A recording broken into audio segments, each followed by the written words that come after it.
Bonsoir et bienvenue à l'heure du cri. On va parler dans cette vidéo des mondes parallèles et je vais vous rapporter des témoignages de personnes qui ont eu un petit aperçu d'un autre monde. Avant ça, je voulais revenir avec vous sur qu'est-ce qu'un monde parallèle exactement et ce que la science en dit. Si vous préférez passer directement au témoignage et sauter cette partie explicative, vous pouvez aller au timecode qui s'affiche à l'écran. Sachez quand même, si vous êtes nouveau sur ma chaîne, en règle générale, je garde les meilleurs témoignages pour la fin, donc restez bien jusqu'au bout. Alors, les mondes parallèles, c'est quoi ? Eh bien, la découverte commence très tôt, puisque déjà au VIe siècle avant Jésus-Christ, le philosophe grec Anaximandre suggère qu'il y a une pluralité de mondes qui apparaissent et disparaissent. En 1584, donc bien longtemps après, Giordano Bruno, un philosophe italien, évoque lui aussi des mondes distincts les uns des autres. Bon, il faut savoir que ces idées à l'époque étaient considérées subversives par l'Église. Le fait qu'il parle d'un univers infini lui a valu d'être brûlé vif. Alors, la théorie des mondes multiples, elle a été officiellement présentée en 1950 par le physicien américain Hugh Everett, qui suppose que notre monde coexiste avec de nombreux autres univers. Chaque monde contient une version unique de chaque personne qui vit une situation différente au même moment du temps. En gros, la théorie, c'est qu'à chaque décision que l'on doit prendre, plusieurs choix s'offrent à nous, et que les résultats des probabilités de choisir telle ou telle voie créent un monde. Un peu comme le chat de Schrödinger, qui est mort et vivant dans sa boîte. Quand on doit faire un choix, supposons que deux solutions s'offrent à nous, les deux futurs sont donc en suspens jusqu'à ce qu'on choisisse. Une fois que le choix est fait, il existe un monde parallèle où l'autre solution a été choisie. Les deux mondes se séparent. Alors, contemporain de Hugh Everett, il y a aussi le physicien russe Andrei Linde, qui lui suppose qu'il y a un nombre infini d'univers-bulles sans connexion les uns avec les autres, ou alors de façon très marginale. Et c'est là que ça m'intéresse. Il y a donc des rares connexions entre les mondes parallèles selon lui, et il pense que c'est même inévitable si on prend en compte les fluctuations quantiques. Alors, je ne sais pas ce que c'est exactement qu'une fluctuation quantique, mais en tout cas, merci à lui parce que ça prouve qu'il y a parfois des connexions entre les mondes parallèles. Et c'est ce dont on va parler maintenant. On va voir dans ces témoignages des gens qui ont eu un petit aperçu d'un monde parallèle.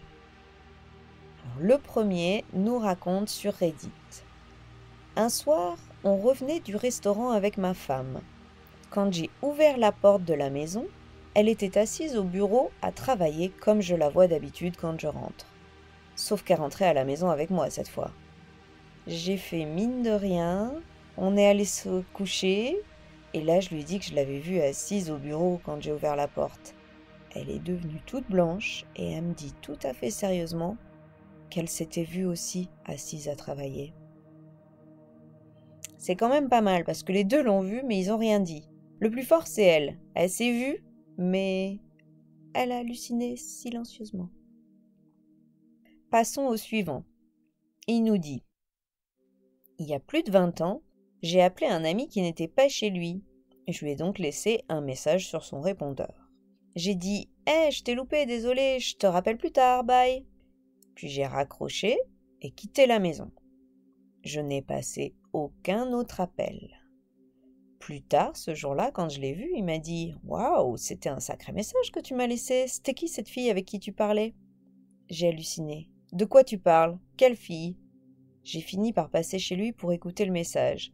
Il s'avère qu'il se finissait pas après que je lui ai dit bye. Il continue encore pendant 1 minute, où je parle avec une fille que je ne reconnais pas, comme quoi je voulais aller skier, mais que je devais d'abord aller travailler sur une voiture dans mon atelier. C'est complètement correct, c'était bien ma voix, ma façon de parler, mais j'ai jamais eu cette conversation. Je connais absolument pas cette fille. Alors là, oui, c'est sûrement 2 mondes parallèles qui se sont un peu mélangés les pinceaux. Celui-là est assez bizarre. Il nous explique. Quand nous étions petits, ma sœur et moi adorions jouer avec notre voisin Matt, qui avait un chien Molly. Un jour, Molly s'est enfui et nous décidons, Matt, ma sœur et moi, de nous lancer à sa recherche dans les environs. Le grand frère de Matt, Chris, part aussi la chercher de son côté. Il y avait dans le coin un vieux moulin des années 1700. Quand on est arrivé proche de ce moulin, on a vu Chris et le chien de l'autre côté de la rivière. « Je l'ai trouvé, Matt, je la ramène à la maison !» Mais quelque chose ne collait pas. On s'est regardés tous les trois avec le même regard.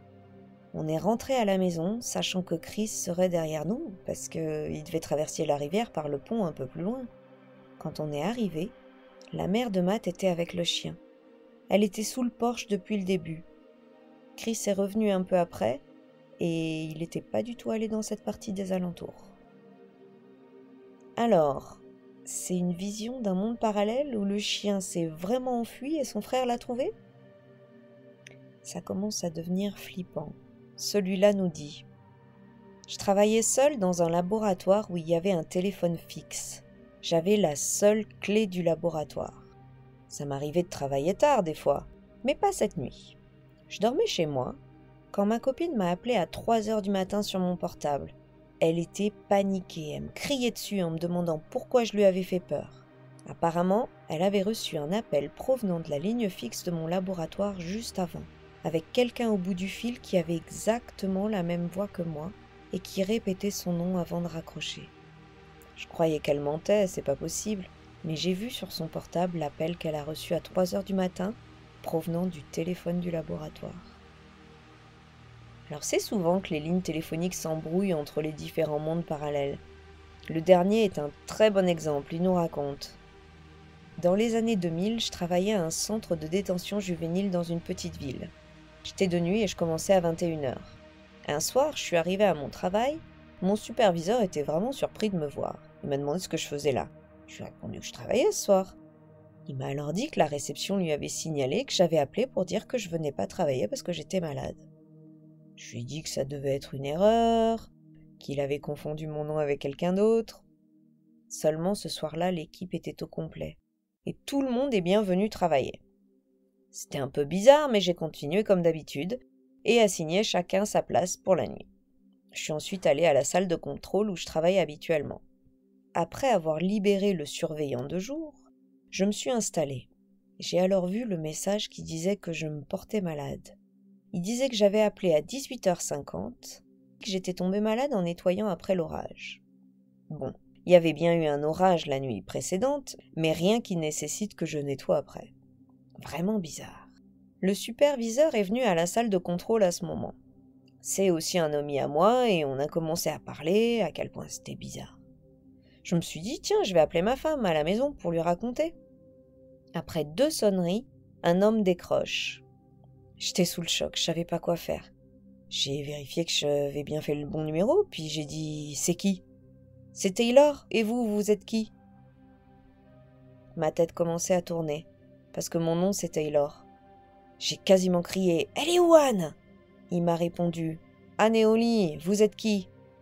J'ai laissé tomber le téléphone, j'ai dit à mon superviseur que je devais partir, que j'avais une urgence à la maison. En partant, je l'ai entendu prendre le téléphone et dire « Allô, allô ?» J'ai couru jusqu'à ma voiture et roulé jusqu'à la maison.